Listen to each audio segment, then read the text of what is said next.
ನಮಸ್ತೆ ಟಿವಿ 20 ಕನ್ನಡ ವಾಹಿನಿಗೆ ಸ್ವಾಗತ. ದಿನಾಂಕ 6/3/2026 ಶುಕ್ರವಾರದಂದು ನಡೆದ ರಾಜ್ಯ ಬಜೆಟ್ನಲ್ಲಿ 16 ವರ್ಷದ ಒಳಗಿರುವಂತಹ ಮಕ್ಕಳಿಗೆ ಮೊಬೈಲ್ಗಳು ನಿಷೇಧ ಮಾಡಿದ್ದು ಗ್ರಾಮಸ್ಥರಿಗೆ ಸಂತಸ ತಂದಿದ್ದು ಪಾಲಕರು ಮಾನ್ಯ ಮುಖ್ಯಮಂತ್ರಿಗಳಿಗೆ ಅಭಿನಂದನೆಗಳನ್ನು ಸಲ್ಲಿಸಿದರು. ನಿನ್ನೆ ನಡೆದ ರಾಜ್ಯ ಬಜೆಟ್ನಲ್ಲಿ ಸನ್ಮಾನ್ಯ ಶ್ರೀ ಸಿದ್ದರಾಮಯ್ಯ ಅವರು ಮಾನ್ಯ ಮುಖ್ಯಮಂತ್ರಿಗಳು 16 ವರ್ಷದ ಒಳಗಿರುವಂತಹ ಮಕ್ಕಳಿಗೆ ಮೊಬೈಲ್ ನಿಷೇಧ ಮಾಡಿದ್ದು ಜಿಲ್ಲೆಯ ಗ್ರಾಮಸ್ಥರಿಗೆ ಸಂತೋಷವಾದ ಸುದ್ದಿಯನ್ನ ತಂದಂತಾಗಿದೆ.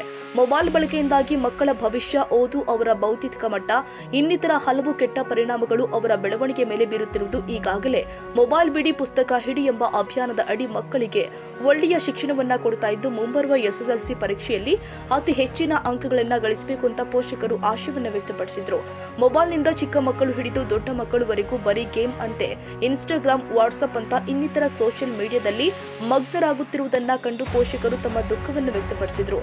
ಹಲವು ತಾಯಂದಿರು ತಮ್ಮ ಅಭಿಪ್ರಾಯವನ್ನ ವ್ಯಕ್ತಪಡಿಸಿದ್ರು. ರಾಜ್ಯ ಸರ್ಕಾರ ಕೈಗೊಂಡಂತಹ ಈ ಒಂದು ಬಜೆಟ್ ಅಲ್ಲಿ ಮೊಬೈಲ್ ಬ್ಯಾನ್ ಮಾಡಿದ್ದು ತುಂಬಾ ಸಂತೋಷವಾಗಿದೆ ಅಂತ ಅವರು ತಮ್ಮ ಮನದಾಳದ ಮಾತುಗಳನ್ನ ಹೇಳಿಕೊಂಡಿದ್ದಾರೆ. ನಮಸ್ಕಾರಗಳು.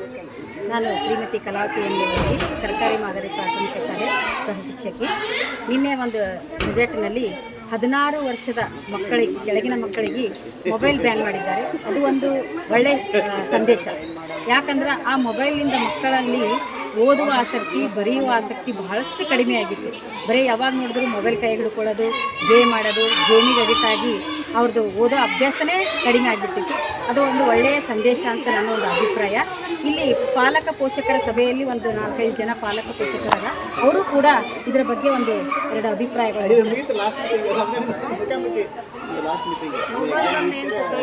ಮೊಬೈಲು ಒಟ್ಟು ಹುಡುಗರಿಗೆ ಹಾಳು ಮಾಡ್ಲಕತ್ತದ. ಎಲ್ಲ ಜನಗಳಿಗೆ ಓದೋದಿಲ್ಲ, ಬರೆಯೋದಿಲ್ಲ, ಮಕ್ಕಳದು ಯಾವುದು ಚಿತ್ತಿಲ್ಲ. ಒಣ ಆದ್ರೆ ಮೊಬೈಲ್ ಧಾರಾವಾಹಿ ನೋಡೋದು, ಸುಡುಗಾಡು ನೋಡೋದು, ಅದು ಏನೇನು ಬಂದು ಎಷ್ಟು ಮಕ್ಕಳದ್ದು ಭವಿಷ್ಯ ಎಲ್ಲ ಹಾಳು ಮಾಡ್ಲಕತ್ತದ. ಅದಕ್ಕೆ ಸರ್ಕಾರ ಬ್ಯಾನ್ ಮಾಡಿದ್ದು ಒಳ್ಳೇದೇ ಆಯ್ತು ಮೇಡಮ್. ನಮ್ಮ ಹುಡುಗರು ಮೊಬೈಲ್ ಬಂದಿಂದ ಹಾಳಲ್ಲ ಅಂತಾರೆ ಮೇಡಮ್. ಅಷ್ಟೇ ಧನ್ಯ. ಮೊಬೈಲ್ ಬ್ಯಾನ್ ಆಗಿದ್ರೆ ಒಳ್ಳೇದೇ ಐತ್ರಿ. ಮಾಡಿಲ್ಲ ಮಕ್ಕಳು ಅಭ್ಯಾಸ ಮಾಡಬೇಕಾದ್ರೆ ಮೊಬೈಲ್ ಕೂಡ ಮೊಬೈಲ್ ಬಗ್ಗೆ ಬ್ಯಾನ್ ಮಾಡಬೇಕು. ಅದ್ರ ಸಲಿಂದ ಮೊಬೈಲ್ ಬ್ಯಾನ್ ಆಗಿತ್ತು. ಇವತ್ತಿನ ಈ ಜನ್ರೇಷನಲ್ಲಿ ಅಂದರೆ ಮೊಬೈಲ್ಗಳಿಗೆ ಮಕ್ಕಳು ಭಾಳ ಅಡಿಕ್ಷನ್ ಆಗಿದ್ದಾರೆ ಮೇಡಮ್. ಮೇನ್ ಅಂದರೆ ಮೊಬೈಲ್ ಇಲ್ಲದ ಊಟ ಮಾಡೋದಿಲ್ಲ ಮೇಡಮ್. ಇವತ್ತು ಆ ಥರ ಪರಿಸ್ಥಿತಿ ಅದರಿಂದ ನಾವು ಏನು ಮಾಡ್ತೀವಿ, ಮೊಬೈಲ್ ಅಂತ ಅದೇ ಅಡಿಕ್ಷನ್ ಆಗಿಬಿಟ್ಟು ಓದೋಂಗಿಲ್ಲ. ನಾವು ಶಿಕ್ಷಕರ ಮೇಲೆ ಬ್ಲೇಮ್ ಮಾಡೋದು, ಹೇಳ್ತಾರೋ ಇಲ್ಲೋ ಸ್ಕೂಲ್ನಲ್ಲಿ ಆ ಥರ. ಇದು ಸರ್ಕಾರ ಒಂದು ಒಳ್ಳೆ ಮುಖ್ಯಮಂತ್ರಿಗಳು ಒಳ್ಳೆಯ ಉದ್ದೇಶನೇ ಆಜ್ಞೆನೇ ಹೊರಡಿಸಿದ್ದಾರೆ. ಇದರಿಂದ ಇದೇ ಬ್ಯಾನ್ ಆಗಲಿ, ಅದರಿಂದ ಮಕ್ಕಳು ಒಳ್ಳೆಯ ಶಿಕ್ಷಣವನ್ನು ಪಡಿತಾರೆ ಅನ್ನೋದು ಒಳ್ಳೆಯ ಉದ್ದೇಶನೇ ಆಗಿದೆ. ಗುಣಮಟ್ಟ ಕುಸಿತ ಇದೆ ಅನ್ನೋ ಅಭಿಪ್ರಾಯ ಇತ್ತು. ಮೊಬೈಲ್ ಬ್ಯಾನ್ ಮಾಡಿದ್ದು ಒಳ್ಳೆಯದಾಗಿದೆ ಅಂತ ಅವರ ಅಭಿಪ್ರಾಯಗಳು. ನೋಡಪ್ಪ, ಹುಡುಗರಿಗೆ ಫೋನ್ ಕೊಡೋದು ಖರಾಬ್, ಎಜುಕೇಷನ್ ಖರಾಬ್ ಆಗ್ತದ. ಯಾಕಂದ್ರೆ ಅವು ಬರೀ ಲೋಡ್ ಆಡೋದು, ಅದು ಚಕ್ರ ಆಡೋದು, ಅದು ಏನು ಮಾಡ್ತಾರೆ. ಅದು ಕೊಡಬಾರ್ದು ಹುಡುಗರಿಗೆ. ಎಜುಕೇಷನ್ ಮೇಂಟೈನ್ ಮಾಡ್ಬೇಕು ಮೇನ್ ಅದು. ಯಾಕಂದ್ರೆ ಸ್ಕೂಲ್ದಾಗ ಏನು ಗೊತ್ತಾ, ಅವರು ಮೇಡಮ್ ಕಲಿಸ್ತಾರೋ ಬಿಡ್ತಾರಂತ ಹುಡುಗರು ನಾವು ಹೇಳ್ತೀವಿ. ಅಂದ್ರೆ ಅವ್ರು ಕರೆಕ್ಟ್ ಅದು ಕಲ್ಸೋದು. ಅದು ನಾವು ಹೇಳೋದು ಏನು ಗೊತ್ತಾ, ನಾವು ತಪ್ಪು ಅನಿಸ್ತದೆ. ಅದು ನಮ್ಮ ತಪ್ಪಿಲ್ಲ. ಅದು ಹುಡುಗರಿಗೆ ಮೇಂಟೈನ್ ಮಾಡೋಕೆ ನಾವು ಅದು ಮೊದಲು ಪೇರೆಂಟ್ಸ್ಗಳು ಮಕ್ಕಳಿಗೆ ಮೊಬೈಲ್ ಕೊಡಬಾರ್ದು ಅನ್ನೋದು ನಿಮ್ಮ ಉದ್ದೇಶ. ನಾವು ಮೇಂಟೈನ್ ಮಾಡಬೇಕು. ಅದು ಪೇರೆಂಟ್ಸ್ಗಳು, ತಾಯಿ ತಂದೆ ಅದೇ ಮೇನ್ ರೂಲ್ಸ್ಗಳ ಫಾಲೋ ಮಾಡಬೇಕು. ತಾಯಿ ತಂದಿನೇ ಸಾಲಿ ಕರೆಕ್ಟ್ ಆಗದ, ತಪ್ಪಿಲ್ಲ. ಅದು ಏನು ಈ ಎಲ್ಲ ನಾವು ಪ್ರೈವೇಟ್ ಹಾಕ್ತೀವಿ, ಪ್ರೈವೇಟ್ ಹಾಕಿದ್ರೆ ಉಪಯೋಗ ಇಲ್ಲ. ಅದು ಏನು ಮಕ್ಕಳಿಗೆ ಮೊಬೈಲ್ ಕೊಡೋದು ಕೊಡೋದು ತಪ್ಪಾಗದು. ಯಾರ್ದು ತಂದೆ ತಾಯಿದು, ನಮ್ಮ ತಪ್ಪದು. ನೀವು ಕೊಡಬಾರ್ದು. ನೀವು ಅಲರ್ಟ್ ಆಗಿದ್ರೆ ಮಕ್ಕಳು ಮೊದಲು ಮನೆಯಿಂದ ಮಕ್ಕಳಿಗೆ ಪಾಠ ಕಲಿಸ್ಬೇಕು. ಅದು ಸಂಪರ್ಕ ಕಾಪಾಡೋದು ಫೋನ್ ಅದು ಅವ್ರಿಗೆ ಅಷ್ಟೇ. ನಮಸ್ತೆ ಸರ್. ಮೊಬೈಲ್ ಬ್ಯಾನ್ ಮಾಡಿದ್ದು ತುಂಬ ಒಳ್ಳೆಯದು. ಮೊಬೈಲಿಂದ ನಮ್ಮ ಮಕ್ಕಳು ಭಾಳ ಹಾಳಾಗ್ತಾ ಇದ್ದಾರೆ. ಮೊಬೈಲ್ ಇದ್ದಿತ್ತಿಲ್ಲ ಅಂದ್ರೆ ದೊಡ್ಡವ್ರಿಗೆ ಭೀ ನಡೆಯಲ್ರಿ. ಯಾಕಂದ್ರೆ ಮೊಬೈಲ್ ರಿಚಾರ್ಜ್ ಮಾಡಿಸಿದ್ರೆ ರೇಷನ್ ತಂಬ ಬರ್ತೈತಿ, OTP ಬರ್ತೈತಿ. ಹಾಗಾಗಿ ನಾವು ರಿಚಾರ್ಜ್ ಮಾಡಿಸ್ಲೇಬೇಕು. ಅದ್ರ ಸಲುವಾಗಿ ನಮ್ಮ ಮಕ್ಕಳು ನಮ್ಗೆ ಗೊತ್ತಿರ್ಲಾರ್ದಂಗೆ ಮೊಬೈಲ್ ತೊಗೊಂಡು ಒಂದು ಥೌಲಿ ಬಚ್ಚಿಟ್ಕೊಂಡು ನೋಡ್ತಾ ಇದ್ದಾರೆ. ಅದು ಬ್ಯಾನ್ ಮಾಡಿದ್ದು ತುಂಬ ಒಳ್ಳೆಯದು. ನನ್ನ ಕಡೆಯಿಂದ ರಾಜ್ಯ ಸರ್ಕಾರಕ್ಕೆ ತುಂಬ ಧನ್ಯವಾದಗಳು. ನಿಮ್ಮ ಪ್ರಕಾರ ಏನಂದ್ರೆ ಮಕ್ಕಳಿಗೆ ಮೊಬೈಲ್ ಕೊಡಬಾರ್ದ್ರಿ ಸರ್. ಈ ಕೆಲವೊಂದು ಮಕ್ಕಳು ಮೊಬೈಲ್ ಕೊಟ್ರೇನೆ ಊಟ ಮಾಡ್ತದಂತ, ಅದ್ರ ಬಗ್ಗೆ ಏನು ಹೇಳ್ತಾರೆ? ಅದರಲ್ಲಿಂದ ಬೇರೆ ಏನಾದರೂ ಭಯ ಹಾಕ್ಬೇಕ್ರಿ. ಮೊಬೈಲ್ ನೋಡಬಾರ್ದಪ್ಪ, ಕಣ್ಣು ಹಾಳಾಗ್ತೈತಿ, ಮೆದುಳು ನಾಶ ಆಗ್ತದೆ, ವಿದ್ಯಾರ್ಥಿಗಳಿಗೆ ಇರ್ತಲ್ಲ. ಹೀಗಾಗಿ ಮೊಬೈಲ್ ನೋಡಬಾರ್ದಪ್ಪ ಅಂತ ನಾವು ಪೋಷಕರು ಮಕ್ಕಳಿಗೆ ಏನಾದರೂ ಸಮಜೆ ಕೊಡ್ಬೇಕ್ರಿ. ಅದು ಬಿಟ್ಟು ಮೊಬೈಲ್ ತಗೊಳಪ್ಪ, ಊಟ ಮಾಡಪ್ಪ, ನೀನು ಮೊಬೈಲ್ ತಗೊಳಪ್ಪ, ನಾನು ಹೊರಗೆ ಹೋಗಿ ಬರ್ತೀನಿ ಅಂದ್ರೆ ಅವು ಮೊಬೈಲ್ಗೆ ಅಟ್ಯಾಕ್ ಆಗ್ತಾವ್ರಿ. ಕೆಲವೊಂದು ಪೇರೆಂಟ್ಸ್ಗಳಿಗೆ ಒತ್ತಡ ಬಂದರೆ ಮಕ್ಕಳು ಸತಾಯಿಸ್ತಾವ ಅಂತ ತಿಳ್ಕೊಂಡು ಕೂಡ ಮೊಬೈಲ್ ಕೊಡುವಂಥ ಒಂದು ಹವ್ಯಾಸಗಳನ್ನು ತಾಯಿ ತಂದೆ ಹಾಕೊಂಡಿದ್ರೆ ಇದು ನೀವು ಮಾಡೋ ತಪ್ಪಂತ ನೀವು ಹೇಳ್ತೀವಿ. ನಮ್ಮ ತಪ್ಪನ್ನ ನಮಗೆ ಅವರು ಸರಿಪಡಿಸೋಕೆ ಒಂದು ಅವಕಾಶ ಕೊಟ್ಟಿದ್ದಾರೆ, ಅದನ್ನು ನಾವು ಉಪಯೋಗಿಸ್ಕೋಬೇಕ್ರಿ. ಅದು ತಪ್ಪಂತ ತಿಳ್ಕೊಳ್ಳೋರಿಗೆ ನಾವು ಏನು ಹೇಳೋಕ್ಕಾಗಲ್ರಿ. ಮೊಬೈಲ್ ಬ್ಯಾನ್ ಮಾಡಿದ್ದು ಒಳ್ಳೆಯದು. ಮೊಬೈಲ್ ಅಚಾನಕ ಮೊಬೈಲ್ ಕೊಟ್ಟರು ಭೀ ಆ ಪೇರೆಂಟ್ಸ್ ಬಂದು ಸರ್ಕಾರನೇ ಬರ್ತಾಯಿತ್ತು ಅಥವಾ ಮತ್ತೇನು ಬರ್ತಾಯಿತ್ತೋ ಗೊತ್ತಿಲ್ಲ, ಇಮಿಡಿಯೇಟ್ಲಿ ಬಂದು ದಂಡ ಕಟ್ಟಬೇಕು. ಇಲ್ಲಾದರೆ ಏನಾದರೂ ಸ್ವಲ್ಪ ಅವ್ರಿಗೆ ಏನ್ರಿ ಅವ್ರ ಕಡೆಯಿಂದ ಅವ್ರಿಗೆ ಏನು ಇಷ್ಟ ಬರ್ತದ ಅದು ಅವರು ಶಿಕ್ಷೆ ಕೊಟ್ಟರು ಭೀ ಒಪ್ಪಿಗೆ ರೀ ಸರ್. ಸರ್ಕಾರಿ ಮಾದರಿ ಪ್ರಾಥಮಿಕ ಶಾಲೆ ಬಂಕೂರು, ಇಲ್ಲಿ ನಾನು ಸಹ ಶಿಕ್ಷಕಿಯಾಗಿ ಕೆಲಸ ಮಾಡ್ತಾ ಇದ್ದೀನಿ. ಇಲ್ಲಿ ಶಾಲೆ ಮಕ್ಕಳು ನಾನು ನೋಡಿದ್ರೆ ನಾವು ಬೇರೆ ಕಡೆ ಮಾಡಿ ಒಂದು 4 ವರ್ಷ ಆಯ್ತು ಅಷ್ಟೇ ಬಂದು. ಇವಾಗ ಬೇರೆ ಪ್ರೈವೇಟ್ ಹುಡುಗರು ಬಂದಿದ್ದು ಯಾವ ಹುಡುಗರಲ್ಲಿನೂ ಅಷ್ಟು ಇದ್ದಿದ್ದಿಲ್ಲ. ಈಗ ಭಾಳ ಸುಧಾರಣೆ ಆಗ್ಯಾರತ್ತ ನನಗೆ ಅನ್ನಿಸ್ತಿದ್ದದ. ಅದಕ್ಕೆ ಪಾಲಕರಿಗೆ ನಾವು ಹೇಳ್ತಾ ಇದ್ದಿದ್ದು, ನೀವು ದಿನ ಬಂದು ಕೇಳ್ಕೊಂಡು ಸಮಸ್ಯೆ ಹೇಳಿದ್ರೆ ನಿಮ್ಮ ಸಮಸ್ಯೆ ಪರಿಹಾರ ಹಾಕೋದು ಒಂದನೇದು. ಎರಡನೇದು ನಮ್ಮ ಮಕ್ಕಳ ಭವಿಷ್ಯ ನಾವು ಎಷ್ಟು ದಿನ ದುಡ್ದು ಹಾಕೋಕ್ಕಾಗ್ತದೆ, ಆಗಲ್ಲ. ಅದಕ್ಕೆ ನಾವು ಏನು ಮಾಡ್ಬೇಕು, ಮಕ್ಕಳು ಚಲೋ ಬೆಳೆದು ಓದಿ ತಾವು ಕಾಲ ಮೇಲೆ ನಿಂದಿರಬೇಕು. ನಮಗೆ ಫ್ರೀಡಮ್ ಆಗಬೇಕು, ಅವರು ಫ್ರೀಯಾಗಿ ಬದುಕಬೇಕಾದ್ರೆ ನಾವು ಟಿ ವಿಗಳನ್ನು ಮೊಬೈಲ್ಗಳನ್ನು ಬಂದ್ ಮಾಡಬೇಕು.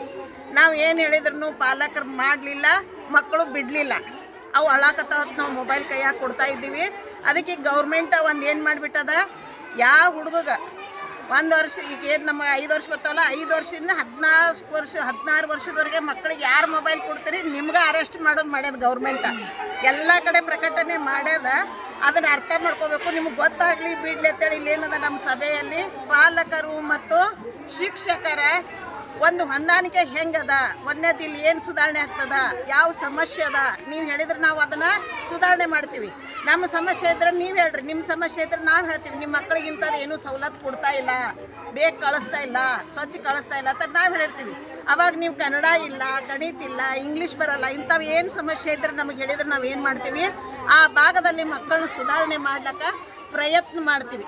ಆದರೂ ಒಂದು ರೀತಿಯಿಂದ ನೋಡಿದ್ರೆ ಪ್ರೈವೇಟ್ ಶಾಲೆಯು ನಮ್ಮಲ್ಲಿ ಭಾಳ ಬಂದವು. ನಾನು ಬಂದಮೇಲೆ ಅಲ್ಲಿಗಿಂತ ಇಲ್ಲಿ ಮಕ್ಕಳು ಇಲ್ಲಿ ಬಂದಮೇಲೆ ಸುಧಾರಣೆ ಆಗ್ಯಾರ. ಇಲ್ಲಿ ಮಕ್ಕಳು ಯಾವುದರಲ್ಲಿನೂ ಕಡಿಮೆ ಇಲ್ಲ. ಪಾಲಕರು ನೀವು ಮಕ್ಕಳು ಕೇರ್ ತಗೊಳ್ಳೋದ ಮೊದಲನೇ ಉದ್ದೇಶ.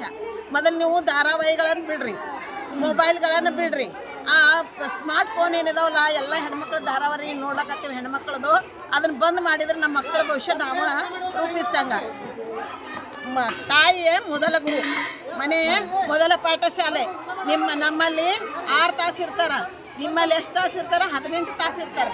ಅದ್ರಾಗ ಒಂದು 8 ತಾಸು ಇಲ್ಲ 10 ತಾಸು ನಿದ್ದೆ ಮಾಡ್ತಾವೆ ಮಕ್ಕಳು. ಉಳಿದ ಹೊತ್ತಿನಾಗ ಏನಾಗ್ಲಕತ್ತಾವು, ಮೊಬೈಲ ಟಿ ವಿದಿಂದ ಹಾಳಾಗ್ಲಕತ್ತಾರೆ. ಆಡ್ಲಕ್ಕೆ ಬಿಡ್ರಿ 1 ಗಂಟೆ ನ್ಯೂಸ್ ಕೇಳಿಸ್ರಿ, ಏನೋ ಒಂದು 30 ಇಲ್ಲ 40 ನಿಮಿಷ. ಅದಕ್ಕಿಂತ ಹೆಚ್ಚಿಗೆ ಮಾಡೋದ್ರಿಂದ ಏನಾಗ್ತದ, ನಾವು ಪಾಲಕರ ಕೂತು ಮಕ್ಕಳನ್ನ ಹಾಳು ಮಾಡ್ತಾ ಇದ್ದೀವಿ. ಟಿ ವಿ ಮತ್ತು ಮೊಬೈಲ್ನಿಂದ ಮಕ್ಕಳನ್ನು ದೂರ ಇಡಬೇಕನ್ನೋದು ನಮ್ಮದೊಂದು ಅನಿಸಿಕೆ. ಅದೇ ಅನಿಸಿಕೆಯನ್ನು ಈಗ ಸರ್ಕಾರ ಮಾಡಿದ್ರೆ ನೀವೆಲ್ಲ ಅದಕ್ಕೆ ಏನು ಮಾಡಿದ್ರು ಗೊತ್ತಾಗಿಲ್ಲ. ಈಗ ಅದಕ್ಕೆ ಏನು ಮಾಡ್ಯಾರ, ಅರೆಸ್ಟ್ ಮಾಡೋದು, ಒಂದು ತಪ್ಪು ಮಾಡ್ದಂಗೆ ಅಂತೇಳಿ ನಿಮ್ಗೆ ಶಿಕ್ಷೆ ಹಾಕ್ಬೇಕಂತೇಳಿ ಪ್ರಕಟಣೆ ಮಾಡ್ಯದ. ಅದಕ್ಕೋಸ್ಕರ ಈಗ ಎಲ್ಲರೂ ಏನು ಮಾಡ್ರಿ, ನೀವು ಮೊಬೈಲ್ಗಳನ್ನು ಮಕ್ಕಳಿಗೆ ಕೊಡೋದು ಬಂದ್ ಮಾಡಬೇಕು. ಮೊದಲು ನಾವು ಪಾಲಕರು ಅದನ್ನು ಅವಾಯ್ಡ್ ಮಾಡಬೇಕು. ಸಣ್ಣ ಮನೆಯದ ನಾವೇನು ಮಾಡೋಣ ಅಂತತ್ತಿರಲ್ಲ, ಆ ರೀತಿ ಮಾಡಬೇಡ್ರಿ. ಮಕ್ಕಳಿಗೆ ಅದು ಶಬ್ದ ಬಿತ್ತಂದ್ರೆ ಆ ಕಡೆ ಲಕ್ಷ್ಯ ಇರಂಗಿಲ್ಲ ಓದೋದ್ರ ಕಡೆ. ಅದಕ್ಕೆ ಅವರು ಚೆನ್ನಾಗಿ ಓದಿ ಮುಂದೆ ಬರಬೇಕಾದ್ರೆ ನೀವೇನು ಮಾಡ್ಬೇಕು, ಪಾಲಕರು ನಮ್ಮ ಸವಲತ್ತುಗಳನ್ನು ನಮ್ಮ ಖುಷಿಗಳನ್ನು ಬದಿಗಿಟ್ರೆ ಮಕ್ಕಳು ಒಂದು ರೀತಿ ಉದ್ಧಾರ ಆಗ್ತಾರೆ. ಅದಕ್ಕೆ ಮೊಬೈಲ ಟಿ ವಿ ಅವಾಯ್ಡ್ ಮಾಡಬೇಕು ಪಾಲಕರು ಅನ್ನೋದೇ ನಮ್ದು ಆಸೆ. ಶಶಿಕಾಂತ್ ಮಡಿವಾಳ, ಜಿಲ್ಲಾ ವರದಿಗಾರು, ಟಿವಿ 21 ಕಲಬುರಗಿ. ಕನ್ನಡಿಗರ ಮೆಚ್ಚಿನ ನಿಮ್ಮ ಟಿವಿ 20 ಕನ್ನಡ ವಾಹಿನಿ ಇದೀಗ ಟಿವಿಯಲ್ಲಿ ಲಭ್ಯ. ಕರ್ನಾಟಕ ಮತ್ತು ದೇಶ ವಿದೇಶದ 360 ಡಿಗ್ರಿ ಸುದ್ದಿ ವಿವರವನ್ನ ಪಡೆಯುವುದಕ್ಕೆ ಟಿವಿ 20 ವಾಹಿನಿಯನ್ನು ಲೈಕ್ ಮಾಡಿ, ವಿಡಿಯೋಗಳನ್ನು ಶೇರ್ ಮಾಡಿ, ಕಮೆಂಟ್ ಮಾಡಿ, ಸಬ್ಸ್ಕ್ರೈಬ್ ಮಾಡಿ.